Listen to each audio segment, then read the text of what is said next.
राज्यसभेच्या 56 जागांसाठी केंद्रीय निवडणूक आयोगानं निवडणूक कार्यक्रम जाहीर केलाय। या निवडणुकीसाठी 27 फेब्रुवारी रोजी मतदान होणार आहे। महाराष्ट्रातील 6 खासदारांचा कार्यकाळ संपत असल्यानं त्यांच्या रिक्त जागांसाठीही निवडणूक होणार आहे। राज्यात सत्तांतर झाल्यानंतर पहिलीच राज्यसभा निवडणूक होत असून त्यात संख्याबळानुसार महायुतीचे 5 आणि काँग्रेसचा 1 खासदार निवडून येण्याची शक्यता दिसतेय।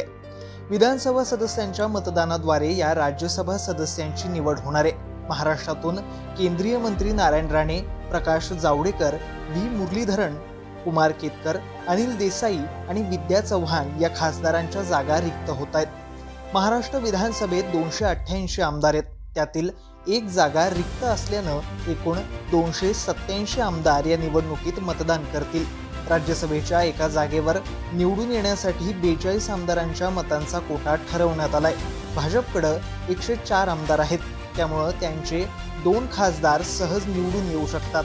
तर भाजपला पाठिंबा देणारे 10 अपक्ष, शिंदे सेनेसोबत आलेले 10 अपक्ष आणि इतर छोट्या मित्र पक्षांच्या जोरावर तिसरी जागा निवडून आणण्यासाठी भाजपचे डावपेच सुरूच आहेत। अजित पवार गटाकडे 42 तर शिंदे गटाकडे 40 आमदार आहेत, त्यामुळे थोडा जोर लावून तेही प्रत्येकी 1-1 जागा निवडून आणू शकतात। म्हणजे महायुतीचे 5 खासदार निवडून येऊ शकतात। शिवसेना आणि राष्ट्रवादी पक्षात फूट पडल्यानं या दोन्ही पक्षांकडे अनुक्रमे 15 आणि 12 आमदार राहिले आहेत, त्यामुळे या दोन्ही पक्षांचा स्वतंत्र तर सोडाच, पण संयुक्त उमेदवारही निवडून येऊ शकत नाही। काँग्रेसकडे 45 आमदारांचं संख्याबळ आहे, ते 1 उमेदवार सहजच निवडून आणू शकतात। काँग्रेसकडे जास्तीची असलेली 3 मतं आणि मवियातील इतर छोट्या पक्षांची मतंही आपल्याकडे वळवण्याचा भाजपचा प्रयत्न आहे।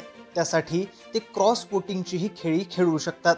असं झालं तर भाजप काँग्रेस आपले संख्याबळ राज्यसभेत कायम ठेवू शकते। बंडखोरीत उदयास आलेली शिंदे सेना आणि अजित पवार गट यांना प्रत्येकी 1 जागेचा फायदा होऊ शकतो, तर पक्षफुटीमुळे उद्धव सेना आणि शरद पवार गटावर 1-1 जागा गमावण्याची नामुष्की ओढावू शकते।